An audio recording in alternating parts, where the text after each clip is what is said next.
Donc c'est parti, je vous présente un premier programme que j'ai pu réaliser après avoir compris les bases de Python.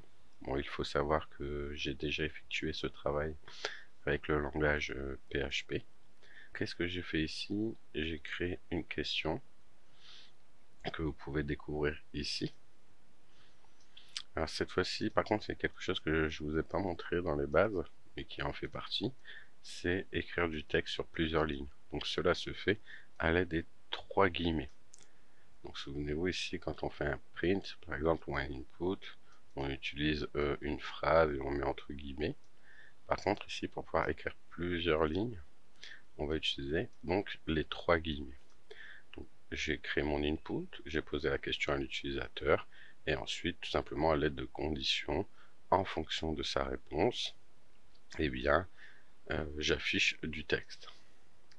Ça, c'est la première question que j'ai créée. Et la deuxième question que j'ai créée ici, c'est effectuer un calcul mathématique. Donc encore une fois, j'ai créé un input avec ma question. Je vais y revenir après sur l'explication de tout ceci. Et une fois que j'ai posé ma question, eh bien, une fois de plus, j'ai créé des conditions qui vont répondre en fonction de la réponse de l'utilisateur. Donc s'il a trouvé ou pas. Donc normalement, ma question se résume à ça. Et puis, j'aurais pu faire uniquement ceci. Pardon, ceci. Et m'arrêter là. Donc, calculer ça plus ça. Et s'il a trouvé, ben, je lui dis bravo. S'il n'a pas trouvé, je ne dis rien. Alors, qu'est-ce que j'ai fait de particulier? On va se concentrer dans un premier temps sur la première question. Ici, on va pouvoir découvrir donc que j'ai créé ma question. Bien évidemment, au préalable, cette question, je l'ai mise dans une boucle. Au début, cette boucle, elle avait comme condition rep variable. Je vais vous parler de vie juste après. Donc, tant que rep variable, c'est-à-dire tant que l'utilisateur n'a pas rentré d'informations, on boucle. D'accord? C'est ce qu'on avait vu dans la première vidéo, dans les bases.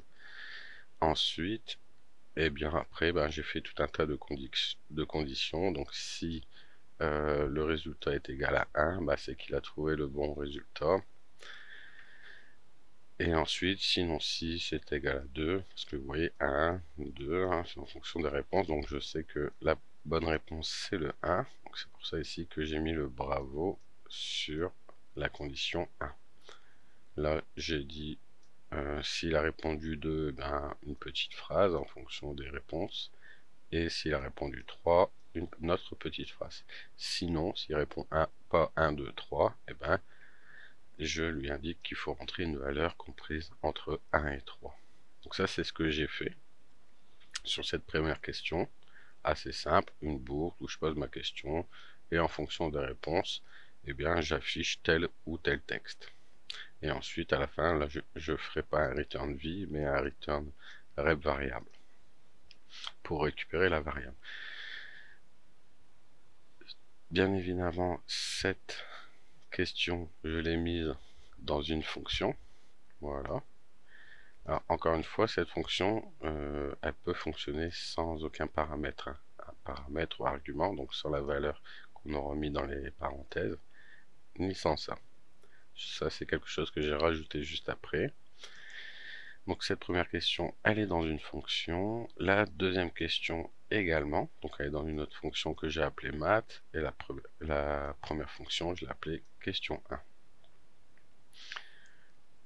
Ici, sur la question de calcul, ben, encore une fois, j'ai initié à vide, hein, la réponse, j'ai créé une variable vide et je l'ai utilisée ensuite pour ma boucle. Donc je lui ai dit, tant que réponse est vide, eh ben, tu boucles, c'est-à-dire que tu reposes ma question calculée.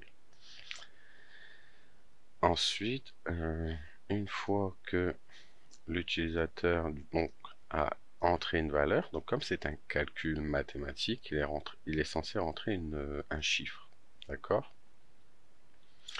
Et donc comme on avait vu dans la première fois, bah, s'il a rentré un chiffre, on sait que quand l'utilisateur répond à un input, et ben sa réponse est au format texte, string. Donc c'est pour ça qu'ici j'essaye de convertir réponse en entier, en integer, int. Et du coup, cette conversion de la réponse, je la restocke dans ma variable réponse. Si jamais je n'arrive pas à convertir, et bien ici je lui affiche une petite phrase. Bon, il faut écrire, j'aurais très bien pu mettre autre chose. Et ensuite, j'ai mis mes conditions. Donc si, alors en fait, ça s'arrête là plutôt mes conditions, parce que ça c'est encore un petit truc en plus que j'ai rajouté, que je vais vous expliquer après. Donc j'ai créé, comme je vous l'ai dit, ma boucle avec ma question. J'ai essayé de convertir la réponse de l'utilisateur en entier. Si j'y arrive pas, j'affiche ceci. Si c'est bon, s'il arrive à convertir, eh bien il me fait si la réponse est égale à ça plus ça, c'est-à-dire aux deux valeurs qui apparaissent dans le calcul, eh bien j'affiche bravo. Sinon, ben, je lui dis bah dommage, vous n'avez pas trouvé. Et c'est tout. Ça s'arrête là pour ma deuxième question concernant les mathématiques. Donc je répète, ici, alors je dirais que je ne l'ai pas dit. Alors ce que j'ai fait ici, c'est un rand. Alors c'est-à-dire que les deux valeurs de ma formule de calcul, le premier chiffre et le deuxième chiffre, qui va venir additionner dans un premier temps, et bien ces deux valeurs, je les ai générées de manière aléatoire. Donc comment j'ai fait ça? J'ai utilisé le random, voilà, et plus particulièrement le random int. Pourquoi int? Bah, souvenez-vous, pour integer, pour entier. Si j'aurais utilisé uniquement un random, il m'aurait généré un chiffre entre 0 et 1 exclu, donc des flottes, c'est-à-dire des chiffres à virgule. Donc c'est ce que j'ai fait ici pour pouvoir faire mon calcul, mon opération, pour pas en fait qu'il me repose à chaque fois le même calcul. C'est-à-dire j'aurais très bien pu mettre ici rand 1 égale 2 par exemple et rand 2 égale 6. Et à chaque fois dans calculer j'aurais eu 2 calculer 2 plus 6, 2 plus 6, 2 plus 6. Donc de manière à pouvoir générer un chiffre aléatoire, et eh bien tout simplement j'ai utilisé la fonction random. Une fois que j'ai généré mes deux valeurs aléatoirement, et ben, j'ai créé mon input et là je lui dis bah, calcule ça, vous voyez ici, plus l'opération, hein, l'opérateur qui est au milieu, plus random 2 ici. Et encore une fois, hein, souvenez-vous, comme c'est un input, donc c'est dans une balise texte, on va dire, donc obligatoirement il faut convertir le rand, parce que ici on sait que rand c'est un integer, un entier, donc on ne peut pas mettre de valeur au format entier integer dans un input, dans le texte, donc je le convertis en string une nouvelle fois, pour qu'il puisse s'afficher dans ma question. Et une fois que j'ai posé ma question, bah, comme je vous l'ai dit, on essaie de convertir. Si on n'y arrive pas, on dit ceci. Si ça marche, si on y arrive, on fait ça. On dit, bah, s'il a trouvé, on dit bravo. S'il n'a pas trouvé, on dit dommage. Et ça s'arrête là. Maintenant, tout le reste que vous voyez en plus, on va dire que c'est des fonctionnalités que j'ai rajoutées aux questions. Donc, par exemple, on a pris quoi? Alors, avant que je vous parle des fonctionnalités que j'ai rajoutées aux questions, je vais vous parler de mes deux fonctions ici, question 1 et question 2. Ça, encore une fois, c'est pour vous montrer la puissance des fonctions. Hein. Elle a vraiment l'avantage d'utiliser les fonctions pour éviter de répéter à chaque fois tout ce code-là quand j'ai besoin, par exemple, de générer, poser une question en format mathématique, hein, addition, multiplication, etc. Ou tout simplement de poser une question ici, une question texte simple.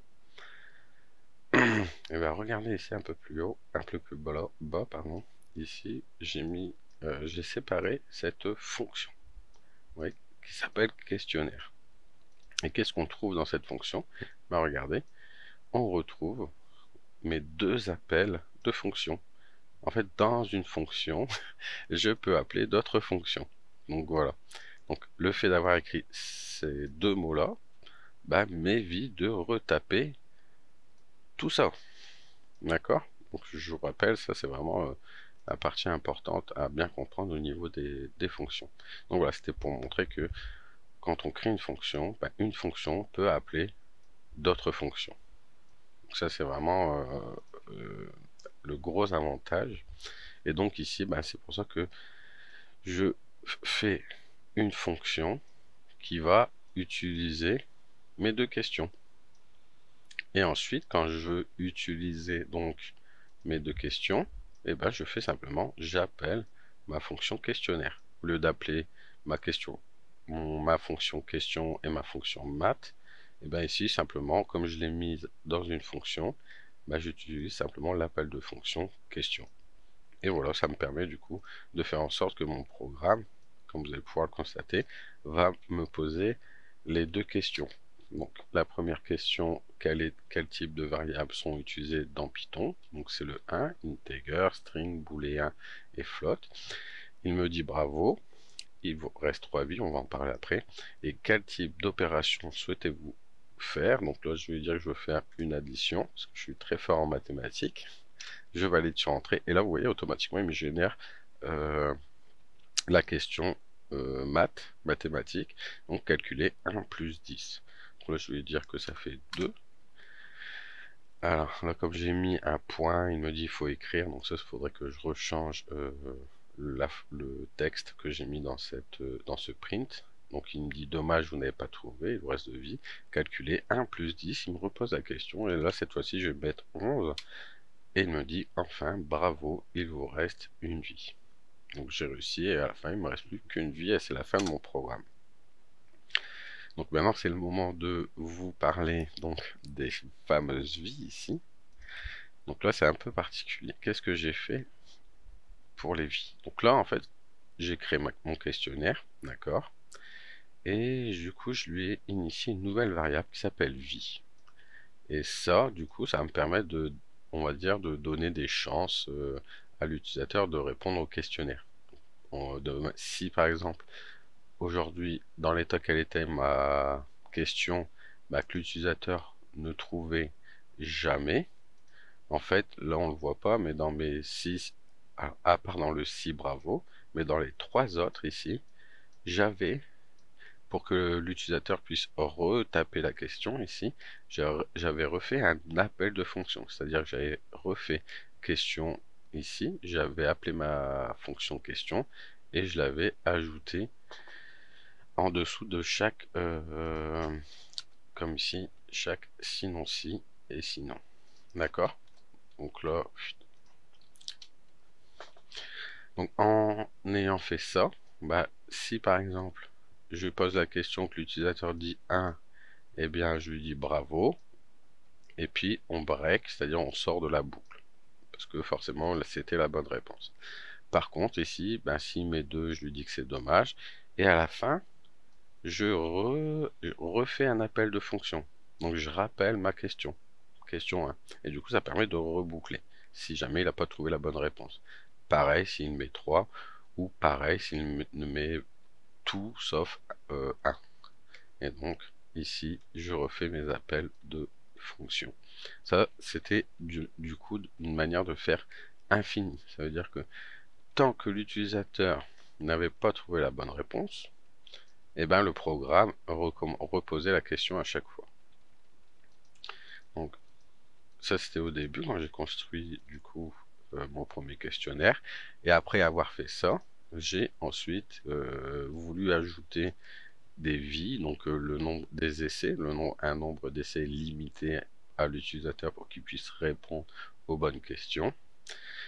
Et donc là qu'est-ce que j'ai fait? Donc c'est-à-dire qu'ici ma boucle, elle va plus boucler en fonction si l'utilisateur a mis une réponse vide ou pas, mais elle va boucler sur le nombre de vies. Donc c'est pour ça qu'ici que vie Alors là, on voit que je lui ai attribué un paramètre, hein, d'accord. Mais si je redescends un peu plus bas dans mon code, ici, on voit bien que quand j'appelle ma fonction question, je lui ai attribué un nombre de vies, par exemple 5. Je vais juste mettre 3, pardon, pour l'occasion de bien voir. Donc c'est ce que j'ai fait ici. Donc j'ai ici initié une variable avec un nombre de vies. Donc là on sait que maintenant elle est à 3. J'aurais pu le mettre en dur ici, hein, directement au début elle était en dur. Après je l'ai rentré en paramètre ou argument. Donc une fois que je lui ai donné un nombre de vies ici, bah, j'ai créé ma boucle sur la valeur, sur la variable vie. Je lui ai dit tant que vie n'est pas égal à 0, et bah tu me poses la question, tu reposes la question. D'accord? Tant que vie n'est pas égal à 0, tu reboucles, tu reposes la question. Et une fois qu'on t'a posé la question, ben, on rentre dans les conditions ici. Donc si il arrive dans cette condition-là, il n'a pas trouvé, il a mis 2 ou 3 ou autre chose, eh bien, il va reposer la question.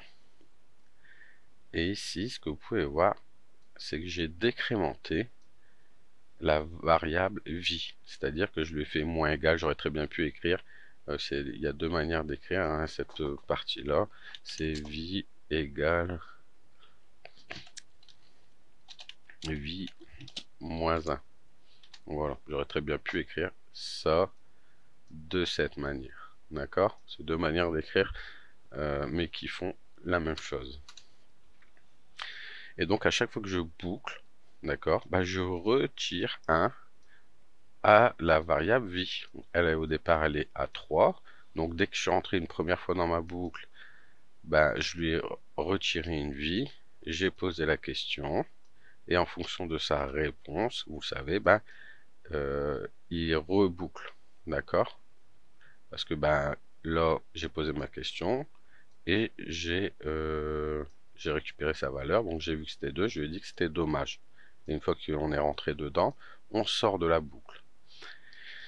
Et comme la boucle, on est sorti de la boucle, on revient ici. On est à tant que vie n'est pas égale à 0. Bah non, elle n'est pas égale à 0 après une première boucle. Parce que vie est égale à 2. D'accord? Parce que comme j'ai fait une première boucle, je lui ai enlevé 1. Et donc, comme vie n'est pas égale à 0, bah, on refait le processus. Par contre, ici, une chose importante au niveau de la boucle que j'ai fait, c'est sur la bonne réponse. C'est-à-dire que j'ai mis un break. Parce que, effectivement, le souci, c'est que si, par exemple, mon nombre de vie est à 3 et que dès le début, ici, je réponds bien à la première question et que je n'avais pas mis le break, eh bien, il m'aurait reposé 2 fois encore la question. Enfin, il m'aurait reposé la question autant de fois que j'avais de vie. Donc c'est pour ça que ici, j'ai dû mettre un break sur cette partie-là pour dire que bah, si tu es arrivé ici, tu fais un break, c'est-à-dire que tu sors de la boucle. C'est terminé. D'accord? Donc ça c'était important parce que forcément du coup c'était pas cohérent. J'avais mis la bonne réponse et pourtant il me reposait la même question. Donc c'est pour ça que j'ai mis mon break au niveau de la bonne réponse. On peut voir que sur les sinon si et le sinon il n'y a aucun break. Donc voilà, ça c'est pour la partie vie. Comment j'ai installé le nombre de vies dans ma fonction ou dans ma question que j'ai mis dans une fonction et je recrée ici le même processus hein, avec la question sur les mathématiques. C'est-à-dire que je réinitialisé une valeur vie alors qu'au début, on voit bien ici j'ai réponse vide parce qu'au début, quand j'ai construit le début de ma question mathématique, bah, j'ai fait en fonction si l'utilisateur avait mis une valeur ou pas. Donc tant que l'utilisateur a rentré une valeur vide, et bah tu boucles. Tandis qu'après j'ai instauré ma question avec le nombre de vies. Toujours pareil, tant que vie n'est pas égal à 0, et bah tu boucles. Donc une fois qu'il boucle, bah, il enlève 1 à la vie. Ici, bah, c'est mathématique, donc il génère un chiffre aléatoire deux chiffres aléatoires avec rand dans la variable rand1 et rand2. Et ensuite, une fois que j'ai généré mes chiffres aléatoires, je pose ma question. Qui vont utiliser les chiffres aléatoires que j'ai utilisés avec le random? Et ensuite, ben, je vous l'ai dit, on essaie de convertir. Si ça marche pas, on affiche ça. Si ça marche, on affiche ça. Là, qu'est-ce que j'ai fait? Bah, vous voyez ici, j'ai remodifié du coup ma question pour la rendre, pour pouvoir la modifier, pour m'éviter encore une fois de retaper tout ça 4 fois pour à chaque fois dire il faut multiplier, diviser, etc., etc. Donc là, tout ça, ma question, enfin mes conditions ici, je les ai remis dans une autre condition, dans un autre si. Vous voyez? Et là, j'allais dire que si c'est plus, et ben ici, je veux que tu me poses une addition, un plus. Si c'est moins, et ben je veux que tu me fasses une soustraction, etc. Si c'est divisé, tu fais division. Et si c'est une étoile, tu fais une multiplication. Donc voilà, ça c'est pour ça que j'ai pu intégrer du coup une autre condition pour qu'il me pose une question différente en fonction de ce que je souhaite, si c'est une multiplication, addition, etc. Alors pour faire ça, comment j'ai procédé pour faire ça? Donc j'ai dit si ça, etc. Et vous comprenez bien que ici, il a fallu modifier à chaque fois. Ben, quand je pose ma question déjà, quand je pose ma question, ici normalement c'est écrit en dur plus. D'accord? Normalement au départ c'était écrit ça. Hein. Simplement pour que l'utilisateur, quand il voit que ce soit bien écrit, calculer rand 1 plus rand 2. Je rappelle que les plus blancs n'ont rien à voir. Hein. C'est simplement pour concaténer les variables ou les paramètres ici. Donc ça, pour que ce symbole change, pardon, et ben je l'ai mis en paramètre. Comme ça, quand l'utilisateur, quand on va venir appeler cette fonction-là, et ben on va pouvoir l'utilisateur utiliser l'opérateur que l'on souhaite. C'est-à-dire que c'est, on va ici, quand on va appeler cette fonction-là, et ben j'ai fait en sorte que on puisse choisir si c'est une addition, multiplication, division, etc. En ajoutant ce paramètre-là. Et comme ce paramètre c'est une valeur, à cette valeur je vais la mettre dans ma question pour qu'on soit cohérent. Hein. Si la personne met le plus ici, et ben pour que ce soit une addition, et ben ici il y aura à la place de l'opération le plus qui va apparaître. Et si comme il a rentré un plus, et ben on arrive sur mes conditions que j'ai créées ici.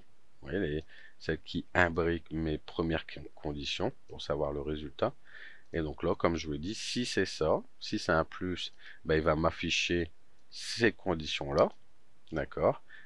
C'est-à-dire qu'il va vérifier que réponse 1, que rand 1 plus rand 2 est égal à la réponse que l'utilisateur a donnée. Si par exemple il a mis un moins ici, et ben là, la même chose, je vérifie si il a bien si rand 1 moins rand 2 est bien égal à la question de l'utilisateur, à la réponse de l'utilisateur. Et voilà un petit peu comment j'ai construit ma question ici, comment j'ai modifié ma question pour pouvoir modifier l'opérateur de calcul. Alors c'est vrai qu'il y a une chose que je ne vous ai pas dit, mais qu'on retrouve à chaque fois. Hein. On a mis un print qui va permettre simplement à chaque fois de récupérer la valeur de vie afin de l'afficher à l'utilisateur. Ici maintenant on va voir un peu comment j'ai appelé tout ça.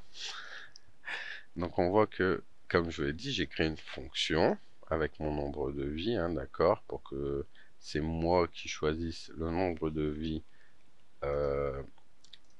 en appelant mes deux questions, mes deux fonctions.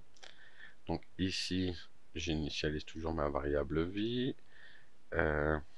Ici, j'appelle ma question vie, d'accord, ma question 1, pardon, qui vient prendre en paramètre du coup le nombre de vie, parce qu'on le sait maintenant. si je reviens sur ma fonction question 1 ici, on voit bien qu'elle a un paramètre, qu'elle a besoin d'un paramètre pour fonctionner, ou d'un argument. D'accord? Et ensuite, il pose toute cette question-là. Donc là, simplement, j'ai créé une fonction qui va appeler ma première question.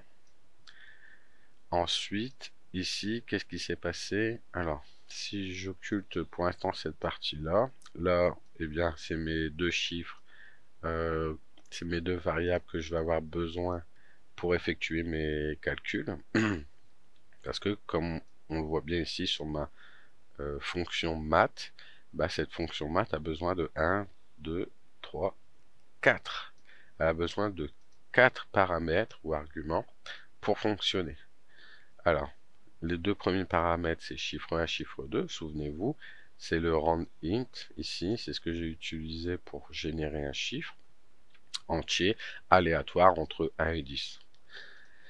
Ça, c'est les deux premiers paramètres que j'ai besoin pour que ma fonction fonctionne.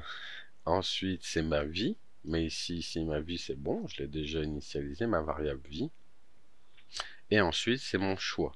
Qu'est-ce que je veux au niveau de calcul? Est-ce que je veux une addition, une multiplication, etc., etc. Donc ici, au début, j'ai créé quoi?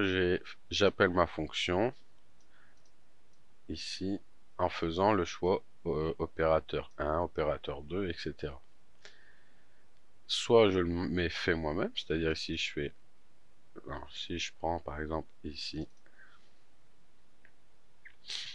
je vais mettre cette variable là à la place de choix, parce que ici choix, vous voyez, il est ici, c'est la valeur que j'ai mis ici. Opérateur 3, donc là il est censé me poser une multiplication. On va vérifier donc quel type de variable. Je mets 1, parfait. Ah, là vous voyez, il me dit quel type d'opération souhaitez-vous faire, alors que normalement je vais rentrer ici, hop, ceci. Donc là, ça veut dire que avant de relancer mon programme, il faut que je commente ce bout de code là, parce que il est plus utilisé, je l'utilise plus, j'utilise ça à la place. Donc je relance mon programme, hop, je réponds bien à la question, bravo, vous avez trouvé, il vous reste de vie calculée, 9 fois 8. Vous voyez ici, il a bien pris en compte mon opérateur multiplicateur. Si je rechange ici, que je vais mettre opérateur 2 par exemple, et que je relance mon programme, voilà, hop, je réponds bien à la question, bravo, vous avez trouvé, il vous reste de vie, calculer 6 divisé par 5.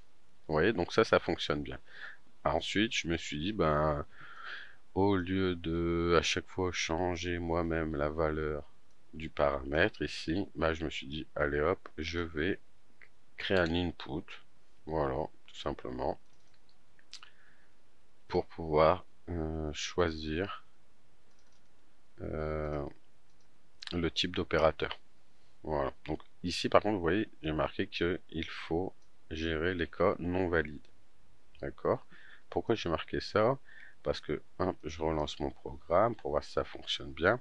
Donc là, j'ai dit que dans mes paramètres de ma fonction math, le choix de l'opérateur, ici, tu prends plus OP1 ou 2 ou 3, mais tu prends en compte la valeur de choix. Et choix, c'est quoi? C'est mon input. C'est quel type d'opération vous souhaitez faire. Donc je réponds à ma première question, je vais être entrée, bravo, vous avez trouvé, il vous reste de vie. Quel type d'opération souhaitez-vous? Et là, je vais mettre par exemple mon plus.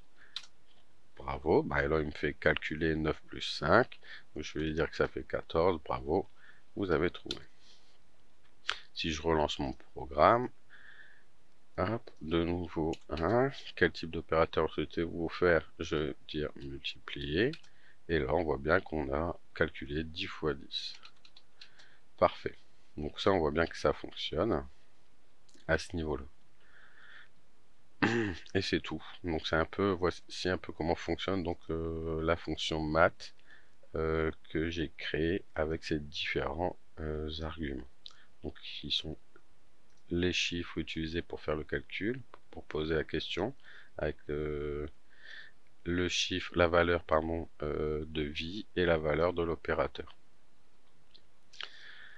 Alors, je vais terminer du coup sur ici sur la vie, parce que forcément la vie, en fait, j'ai dû la rendre voilà, qu'il attribue le même nombre de vies. Par exemple, quand je suis sur la première question, bah, je commence à 3 vies. Si je réponds bien et que je passe à la suivante, que j'ai toujours le même nombre de vies. Alors pour faire ça, en fait, c'est ce que j'ai fait ici dans mon appel de fonction, qui dans ma fonction qui appelle deux autres fonctions, mes deux autres fonctions. Bah ici, vous voyez, regardez, je crée mon appel de fonction et je lui donne une valeur. Donc la valeur, je l'ai mise ici, c'est 3 vies. Donc là, je lui dis que ma variable vie, elle est égale à nombre de vies, qui est mon paramètre de la fonction que j'ai mise ici.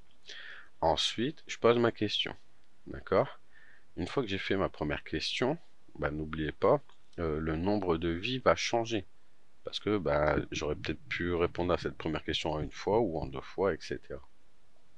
Et donc la valeur de vie va changer. C'est pour ça que mon appel de fonction ici, question 1, je l'ai stocké dans une autre variable qui est vie1. Pourquoi? Pour pouvoir ensuite la réinjecter une fois que je suis passé à la question numéro suivante. Parce que si j'avais laissé ici vie1, eh ben, il m'aurait remis 3 vies. Il aurait recommencé à 3 vies ici, une fois qu'il serait passé à la question numéro 2. Donc pour éviter ça, bah, tout simplement, j'initialise ma vie ici, mais comme je sais que mon nombre de vies va changer une fois que j'ai fini de répondre à la question numéro 1, et bien du coup, le nombre de vies, je viens le stocker dans une nouvelle variable. Et n'oubliez pas, si je reprends un peu plus haut, comme j'ai créé ma variable, ma boucle ici en fonction du nombre de vies, et bien à la fin de ma fonction, je retourne quoi? La valeur de la vie. Sur ma première question, j'ai retourné la valeur de la vie. Voilà. Et sur ma deuxième fonction, ici, j'ai également retourné la valeur de la vie. Donc c'est pour ça qu'ici, quand je dis question que la variable 1 est égale à mon appel de question, c'est-à-dire qu'elle va valoir la valeur que retourne cet appel de fonction. Et qu'est-ce qu'elle retourne? La valeur vie, ici. Donc c'est pour ça qu'on peut dire que vie1 est égal à vie, variable vie, à la fin de ma fonction. Parce qu'on sait bien que la valeur de vie au début et la valeur de vie à la fin ne sera pas la même après avoir fait tout ça. Et voilà, c'est tout pour ce premier programme. Alors ce qu'on peut voir également, donc là si je vous remontre, donc mon nombre de vie est à 3, je vais le basculer à 5 pour que ça soit un peu plus compréhensible. Donc là, quel type? Je mets 2, me dit dommage, le bateau n'y change rien, il vous reste 4 vies. Si je réponds 3, il me dit dommage, l'arbre, il vous reste 3 vies. Donc on voit bien que ça fonctionne. Donc là, si je réponds 1, hop, bravo, vous avez trouvé. Il vous reste 2 vies. Donc on voit bien que là, j'ai bien répondu à la question. D'accord, il me restait 3 vies. Je passe à la question suivante. Avant que je réponde bien à la question, j'étais à 3 vies. Une fois que j'ai fini de bien répondre à la question, ben on voit bien que je perds quand même une vie, malgré que j'ai bien répondu à la question et je passe à la question suivante. Quel type d'opérateur vous souhaitez? Je fais une addition. Comme il me reste 2 vies, ben je sais que j'ai encore un espoir, donc je vais dire que ça fait 2. Voilà, dommage, vous n'avez pas trouvé. Il ne vous reste plus qu'une vie. Donc vous voyez, le nombre de vies est cohérent. Donc ce qu'on pourrait faire ici, c'est par exemple, quand l'utilisateur rentre une bonne réponse, que cette fois-ci, on lui rajoute une vie. Donc pour faire ça, c'est assez simple. On va venir donc copier ce code-là où j'ai enlevé une vie et aller ici dans la partie où c'est la bonne réponse. Et je vais venir insérer tout simplement ici le plus 1, vie plus 1. Alors, juste avant le print, il vous reste une vie. Sinon, il ne va pas le prendre en compte. Donc, vie plus 1, bien évidemment, pas moins 1. Et je vais reproduire la même chose pour l'autre question. Donc, pour les maths, ici, après le bravo, je vais venir rajouter donc mon vie plus 1. Je vais relancer mon programme et on va vérifier si ça fonctionne.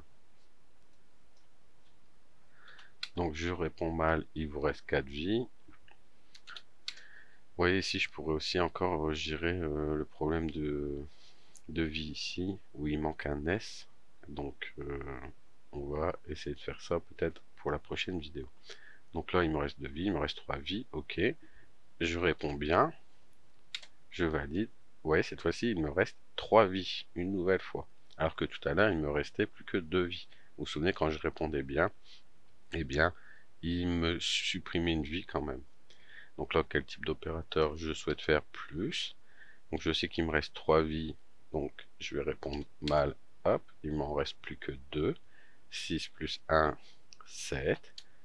Donc là, normalement, je devrais avoir ma vie à 3 si je me trompe pas. Ah non, ma vie reste à 2, pardon.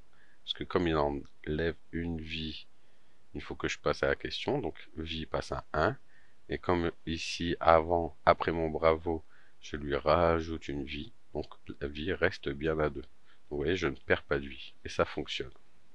Pour terminer cette vidéo, cette présentation de ce formulaire, donc comme je vous l'ai dit, tout ça, hein, le fait d'avoir imbriqué tout ce code dans des fonctions, d'accord, bah, ça veut dire qu'à la fin, je vais juste à faire un appel de fonction, d'accord, ici. J'ai juste à appeler cette fonction-là, pour qu'il puisse me générer tout ce code-là. Alors effectivement, je reviens ici sur cette partie, tout en haut, from random int. Donc automatiquement, en fait, quand j'ai utilisé le random, eh ben, il m'a importé, alors je ne sais pas encore si ça est une librairie ou autre, mais il m'a importé cette bibliothèque-là, une espèce de... qui parle du random, toutes les fonctions du random, et plus précisément la fonction random int. On voit bien qu'ici on a random tout court, qui est grisé. Ça veut dire qu'en fait, ici, au début, j'ai créé mon random et j'ai constaté, du coup, j'ai appris que du coup, random m'a généré bien un chiffre qui était compris entre 0 et 1 exclu. Donc, ça veut dire que je me retrouvais en utilisant ça, et bien, je me retrouvais avec des chiffres à virgule. Et ensuite, ben, en fouillant un petit peu, ben, j'ai vu qu'il y avait le random int. Et là, ça me permettait de bien générer un chiffre entier. Et en plus, ici, de choisir dans ces paramètres, eh bien, quel type, enfin, que les valeurs soient comprises entre tel chiffre et tel chiffre. Une fois que j'ai généré tout ça, bah, souvenez-vous, on a ce qu'on appelle la boucle for, ici, que j'ai initialisé ici. Alors, je vais reprendre ce bout de code là, et puis je vais aller le mettre juste en dessous. Voilà, ici. Et je vais reprendre donc ma boucle for. Donc ici, qu'est-ce qu'on va devoir comprendre? C'est que bah, cette fois-ci, mon questionnaire, qui comporte mes 2 questions, eh bien je vais le mettre dans une boucle pour euh, qu'il me répète ce questionnaire, par exemple, pour 3 personnes, comme on l'avait vu précédemment. Donc là, je vais encore une fois initialiser une variable qui va représenter le nombre de personnes qui vont répondre au questionnaire, et ça, je l'ai mis dans une boucle for. Donc tant que i dans la range entre 0 et 3, d'accord. Alors le 3 est exclu ici, hein, il faut bien comprendre.